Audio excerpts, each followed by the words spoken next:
Using a core bit adapter? Then let me give you a few tips that'll make your life better. First up, use a washer between the bit and the adapter. This little trick will help keep your bit running true. Next, wrap Teflon tape on the threads. If you skip this step, the adapter and the core bit may rust together and make it near impossible to remove. Now forget about your standard open end or crescent wrench. They're too bulky here. Grab a thin profile wrench instead.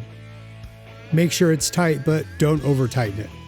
Before you get to drilling, double check that your bit is running true. If you're noticing a wobble, head to our YouTube video, How to Fix Core Bit Wobble, and I'll walk you through how to correct this. And here's a fix for another common scenario.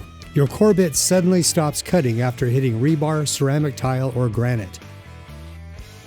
Don't sweat it, just pull out the bit, grab a claw hammer, and just give it a few light taps to expose more diamonds. This quick tip will get your bit back to cutting like new. For more straight-up tips, check out our YouTube channel and our knowledge base on our website. Get it done the right way, the all-safe way.